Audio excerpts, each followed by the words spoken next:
Hello friends, welcome to our channel learn computer GSCTI। Programming के आज के इस ऑनलाइन ट्यूटोरियल में हम सीखेंगे what is high level programming language. High level programming language क्या होती है, इसके पार्ट्स क्या क्या होते हैं, इन सभी टॉपिक्स को आज की हम इस वीडियो में सीखेंगे।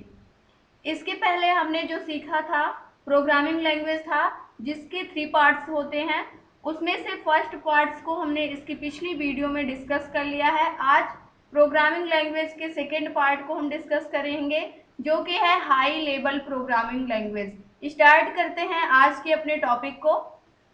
फर्स्ट देखते हैं, high level programming language is designed for developing user friendly software program and websites. जो हमारी हाई लेवल प्रोग्रामिंग लैंग्वेज है इसको डिजाइन किया गया, बनाया गया, डेवलप किया गया जो भी सॉफ्टवेयर बनाने के लिए और वेबसाइट्स को बनाने के लिए हाई लेवल प्रोग्रामिंग लैंग्वेज को लाया गया। जो हाई लेवल प्रोग्रामिंग लैंग्वेज होती है ये यूजर फ्रेंडली होती है, यानी कि ये जो लिखी हुई होती है हाई लेवल प्रोग्रामिंग लैंग्वेज जितनी भी होती है इसमें इंग्लिश होती है, यानी कि इंग्लिश में ये लिखी गई होती है। इसलिए ये यूजर फ्रेंडली होती है क्योंकि ये यूजर या प्रोग्रामर को समझने में आसानी होती है।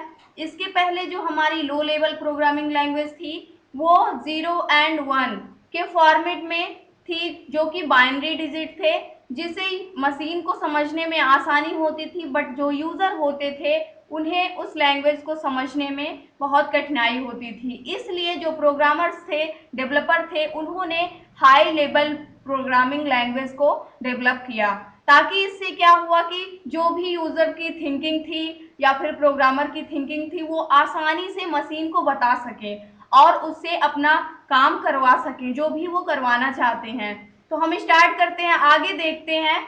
जो हाई लेवल प्रोग्रामिंग लैंग्वेज थी इसे अगर हम सिंपल समझें तो ये क्या होती है, ये प्रोग्रामर के नजदीक बल्कि मशीन से काफी दूर होती है। ये हमारी हाई लेवल प्रोग्रामिंग लैंग्वेज होती है, क्योंकि जो हाई लेवल प्रोग्रामिंग लैंग्वेज होती है ये यूजर या प्रोग्रामर को आसानी से समझ में आ जाती है, क्योंकि इसके जो सिंटैक्स होते हैं वो यानी कि कोड, प्रोग्राम, सिंटैक्स जो भी होते हैं ये इंग्लिश में लिखे गए होते हैं। बट जो भी मशीन लेवल लैंग्वेज होते हैं यानी कि लो लेवल लैंग्वेज जो होती है उसके जो सिंटैक्स या कोड होते हैं वो 0 एंड 1 के फॉर्मेट में ही लिखे गए होते हैं, इसलिए मशीन को समझने में कठिनाई होती है। सेकेंड पॉइंट देखते हैं, this programming language requires a compiler और interpreter to translate the program into machine language to execute the program. जो हमारी हाई लेवल प्रोग्रामिंग लैंग्वेज होती है ये एक ट्रांसलेटर की मांग करती है। इसके पहले जो हमारी लो लेवल प्रोग्रामिंग लैंग्वेज थी उसमें किसी भी ट्रांसलेटर की आवश्यकता नहीं होती थी, बट जो हमारी हाई लेवल प्रोग्रामिंग लैंग्वेज होती है ये मशीन लैंग्वेज में कोड को कन्वर्ट करने के लिए, ताकि मशीन को उसकी जो थिंकिंग है यूजर की, जो भी इंस्ट्रक्शंस दे रहा है वो समझ में आ जाए, इसलिए ये एक ट्रांसलेटर की मांग करता है जो हमारे कंपाइलर और इंटरप्रेटर होते हैं। कंपाइलर और इंटरप्रेटर एक प्रकार से ट्रांसलेटर का काम करते हैं, यानी ट्रांसलेट करने का काम करते हैं। जो हाई लेवल प्रोग्रामिंग लैंग्वेज होती है उसको मशीन लेवल प्रोग्रामिंग लैंग्वेज में कन्वर्ट करने का, और जो मशीन लेवल प्रोग्रामिंग लैंग्वेज होती है उसको हाई लेवल प्रोग्रामिंग लैंग्वेज में कन्वर्ट करने का काम हमारा ट्रांसलेटर यानी कि जो कंपाइलर और इंटरप्रेटर होते हैं ये करते हैं। इसलिए हाई लेवल प्रोग्रामिंग लैंग्वेज में कंपाइलर और इंटरप्रेटर की आवश्यकता होती है, तभी हम मशीन से कम्युनिकेट कर सकते हैं, नहीं तो नहीं कर सकते। नोट देखते हैं, the main advantage of a high level language is that it is easy to read, right and maintain. जो हमारी हाई लेवल प्रोग्रामिंग लैंग्वेज होती है इसका मेन एडवांटेज यह है कि ये इजी होती है पढ़ने में, लिखने में और इसे मेंटेन करने में, यानी इसमें जो भी गलतियां होती है उसे आसानी से सॉल्व किया जा सकता है। इसलिए जो हमारी हाई लेवल प्रोग्रामिंग लैंग्वेज होती है ये यूजर फ्रेंडली होती है, यानी जो प्रोग्रामर या यूजर होते हैं ये इसे आसानी से पढ़ सकते हैं, लिख सकते हैं और इसे मेंटेन कर सकते हैं।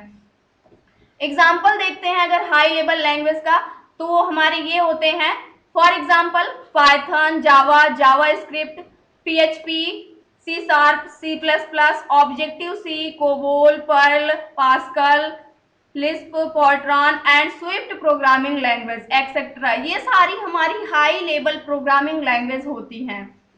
तो ये था हमारा topic high level programming language का। अब आगे हम देखते हैं कि इसके पार्ट्स क्या क्या हैं। जो हमारी हाई लेवल प्रोग्रामिंग लैंग्वेज है, इसे कितने पार्ट में डिवाइड किया गया है।